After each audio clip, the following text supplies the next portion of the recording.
Hello my loves, welcome to my channel. This is my first art vlog. And yes, you read correctly, I wrote April art vlog at the beginning and I'm publishing this in June. I'm so sorry, it's, yeah, I got caught up with other work, but now I can finally record the voiceover. In this video you will see me paint an eye. I will show you a little bit of my process. I hope you like it, of course. Yes, here you see my IKEA card with a lot of paint and art supplies. So the painting I was doing was an eye study, and I took this baby canvas that I had lying around, and I could have opened it with a scissor, but okay, now I'm using my nail.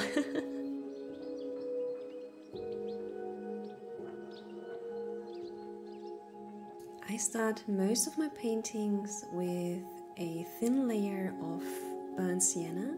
I do this basically to establish a new value, and I've seen other artists do that for years now, and it works great for me because if I start with a white surface I always have difficulties laying down other colors, and this just helps me get another background. And then I'm using this little sanguine chalk stick or pastel stick to sketch out the eye. And basically my goal for this painting was to paint from a photo and to practice making studies, because this is something I didn't really do when I learned how to draw and paint, which really is a pity. I lost a lot not doing that.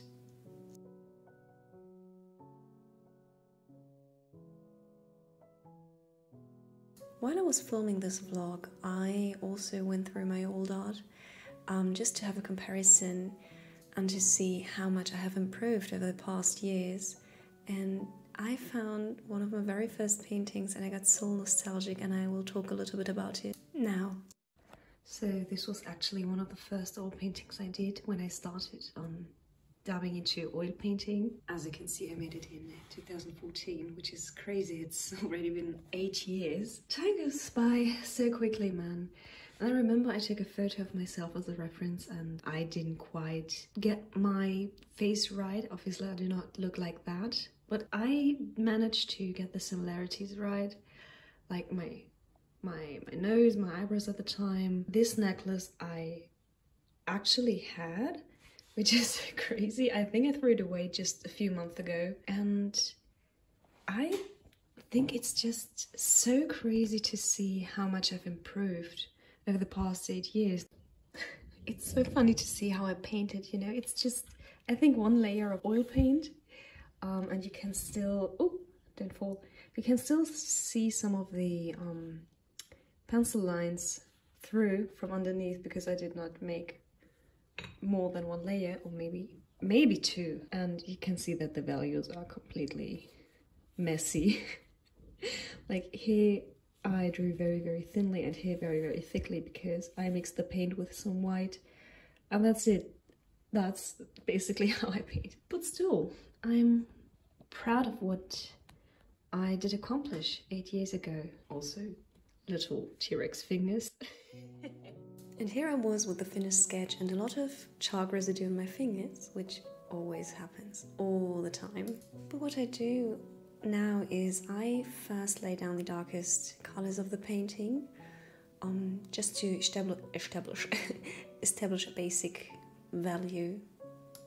Whilst I try to be practical and technical in my paintings, I'm mostly driven by intuition. And I think it's because I never went to art school.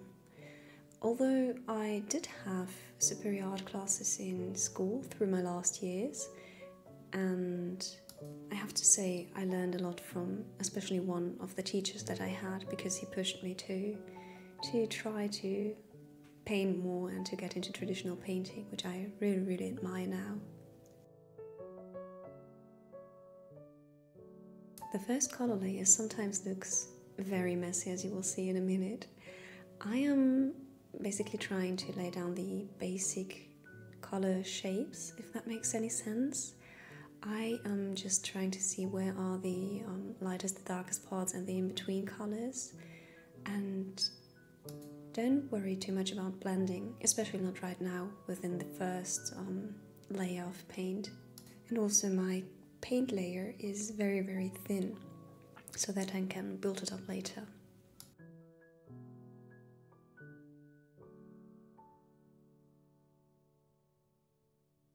And then at one point I got hungry and made my husband and me very, very delicious dinner.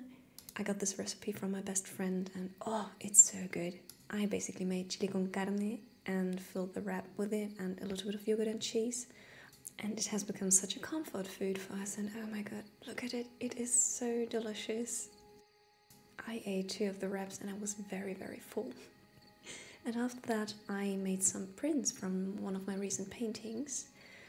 It's this hand painting, also in oils, and I made some test prints in 18 by 13 centimeters. I had to trim them a little bit because they came out a little bit bigger, but I love them so much. I experimented a lot with the painting and it came out very well, and once I'm happy with the test print I store them in these little plastic envelopes. And this is how they came out on this semi-gloss paper, and I'm obsessed, they are so pretty. Then I continued on the little eye study with my resting painting face, oh my goodness. And here I am laying down the second layer of paint. I try to use pretty much the same colors, maybe change them up a little bit because I do not remix them perfectly. But I'm again not blending very much because I try to let loose with my brush strokes a little bit, as I said before. And personally I am loving this. I also love looking at impressionistic paintings. Obviously mine is not very traditionally impressionistic, but I love the loose brush strokes. And if you look at paintings of Monet or Sorolla or other impressionistic artists, I just love what they achieved with a few simple brush strokes, essentially.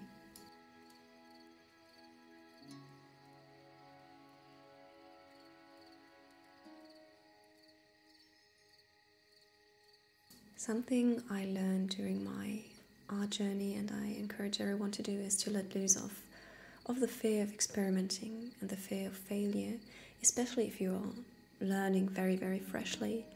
Because I remember I always wanted to get everything perfectly, and this is also my upbringing. I always expected myself to be perfect at everything, even though I've never done it before. I think a lot of you can relate with this feeling. But this painting also taught me a lot, even though it's very simple and very small. But I learned also to let loose, to let small effects take over the painting. And even now I do see a lot of mistakes that I made that I wish I had not made, but I can learn from them and not repeat them again. And of course Bob Ross always called mistakes happy little accidents, and I think we can embrace them and work with them even though we're not content. And here I am adding a few flowers because this painting was lacking a few details, and I thought the flowers brought it together very well.